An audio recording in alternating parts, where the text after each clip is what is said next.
Today on Network Africa, one of the Chibok girls appears to have been found. We have the latest to join us for the latest analysis from London.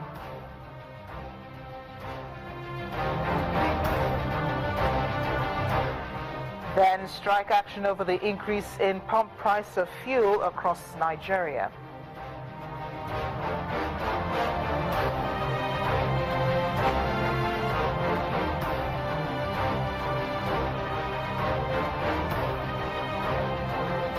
Former Ugandan opposition leader Kizza Besigye appears in court and will remain in custody until June 1st.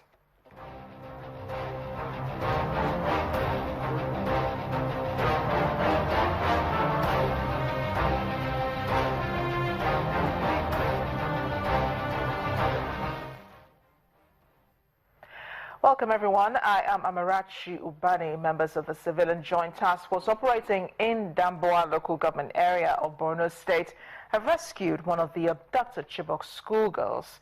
Amina Ali was abducted alongside over 200 of her schoolmates in the government girls' secondary school Chibok in the middle of the night in April 2014. Secretary of the Association of Parents of the Abducted Chibok girls, Zana Usman, confirmed Amina's return to Channels Television's correspondent via a phone call. Usman said Amina, who was found with a child with other women in Sambisa following military operations, told the civilian JTF members that she was taken from Chibok. Usman says he has met Amina, who has since been reunited tearfully with the family in Balala village. Governor Kashim Shettima, in a meeting with the United Nations humanitarian affairs officials and the Borno State government, said he's received the news of the rescue, but he's yet to be briefed. Joining us from London is security and terrorism expert David Otto, who's been monitoring the case of the Chibok girls from the beginning. David, thanks for joining us on the program. Thank you very much. Do we perhaps have more details about this girl who was rescued? I think it's important that it's very early for us to have more details on this issue. But what we know is that Amina Ali Dasha is 19 years old, and she was rescued from Damboa in close to Adamawa, which is linked to the Sambisa forest. But at the moment, it's still very early for us to give details as to what our situation is, but it's a very happy welcome, because last April 2016 we had 15 girls that were paraded by Boko Haram. But what we still wondering is if this is one of the girls that was paraded by Boko Haram. But we still haven't had that official confirmation as to who she really is. But from what we know, it's kind of a very it's a relief, for the family of Amina. But this is going to give much more pressure to the government to get the rest. And so, how significant is it, finding Amina in the midst of Sambisa? How significant is it in the search for the missing girls?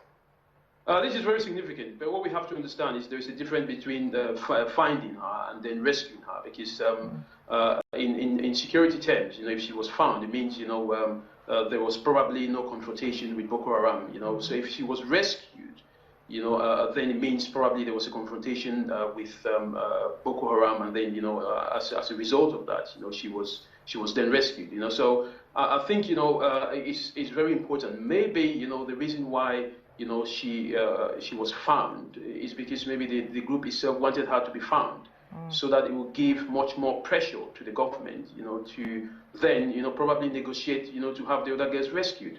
So we have to look at it from the perspective of, maybe this is a strategy by Boko Haram to put more pressure on the government, that some of these girls are still alive, like we saw in the video on the 15th of April, which, some of the demands which they are making is very, very difficult for the government to actually meet some of these demands. But by actually giving out one of the girls in my own term, it therefore means that, it might be significant in the sense that it's going to put more pressure on the government to get the rest of the girls.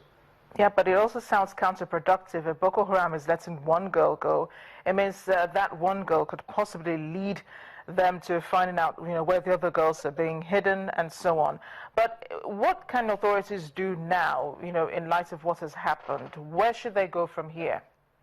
I mean, the most important thing is, this girl is 19 years old and she's been there for 2 years, So if she's been actually left by Boko Haram, to be found by the CJTF by some means, but we don't really know yet, then, you might not know the kind of information that she's been given. So we have to be very, very cautious as to the kind of information that we get. But it's also an opportunity, as you rightly say, to get more information.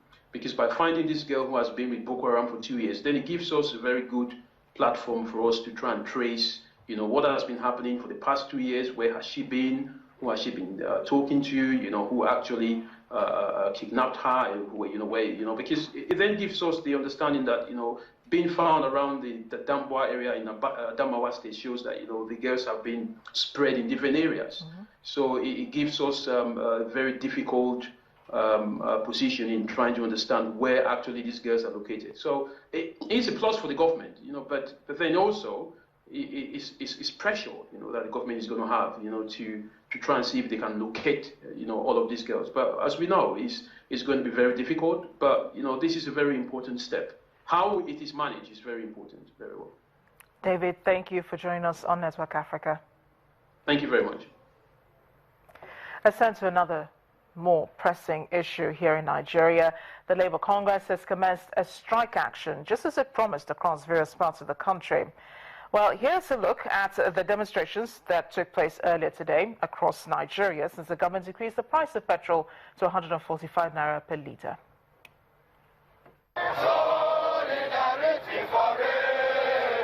In the South-South, both federal and state civil servants in Calabar, the Cross River state capital, joined in the nationwide strike as declared by organized labor to kick against the hike in the price of petrol.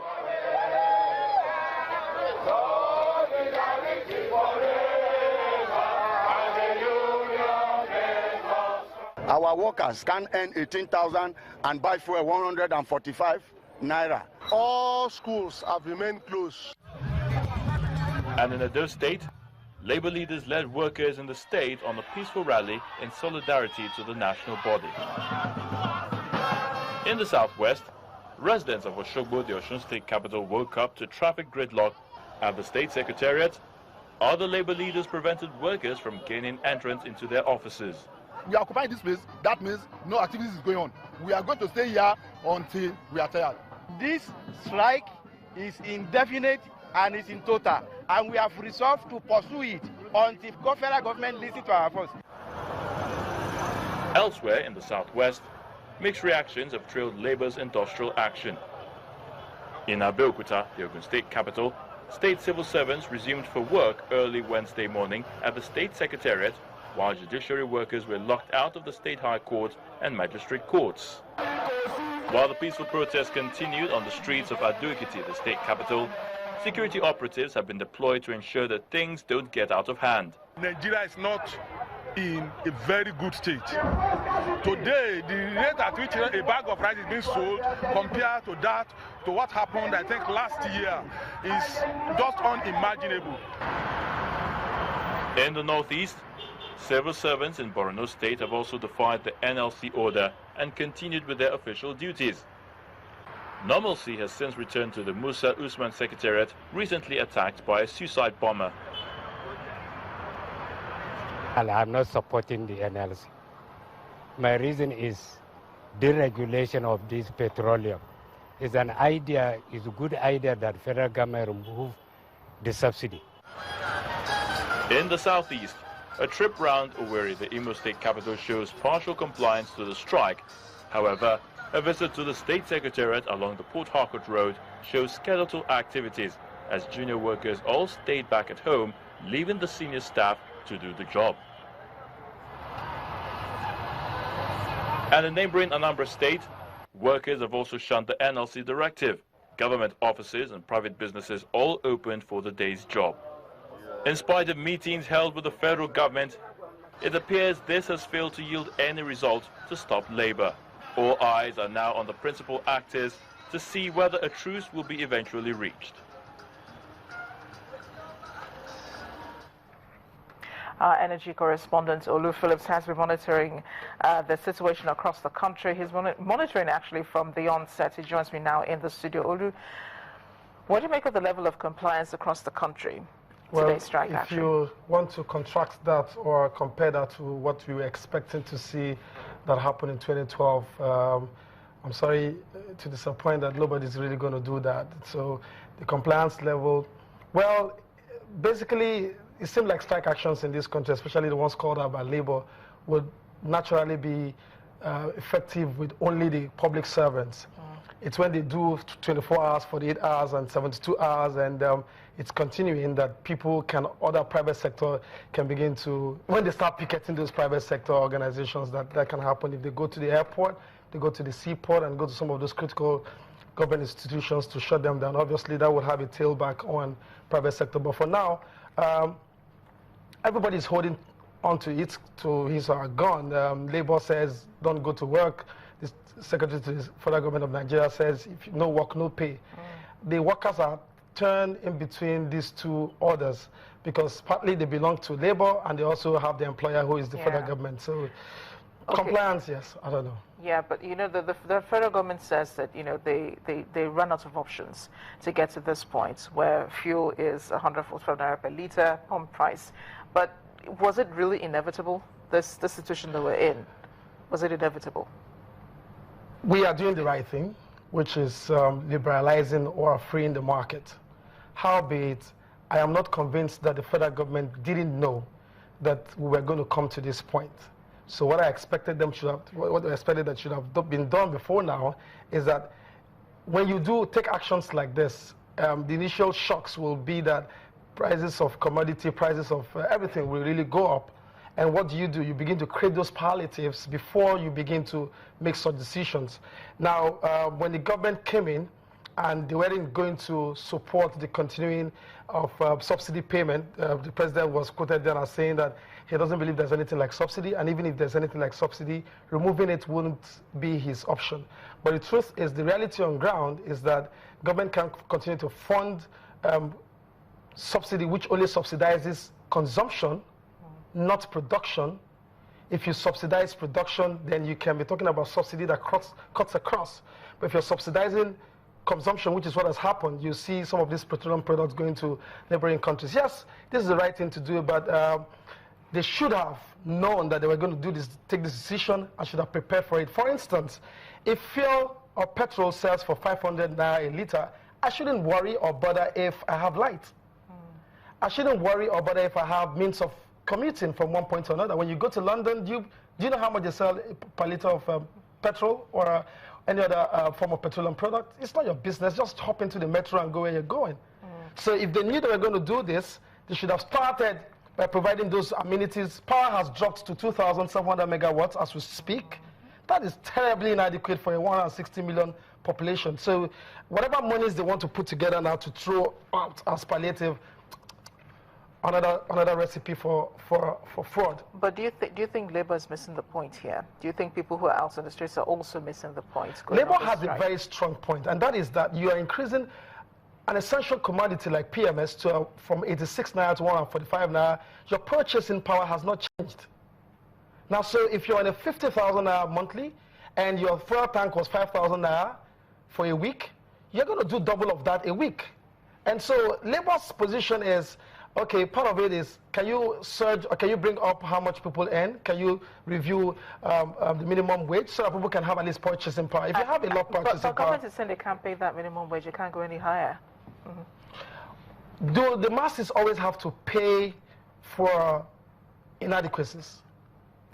Okay, we'll leave it at that, Olu. Thanks a lot for joining us on Network Africa.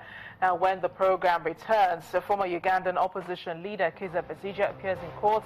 He will be there in custody until June 1st. Do join us again.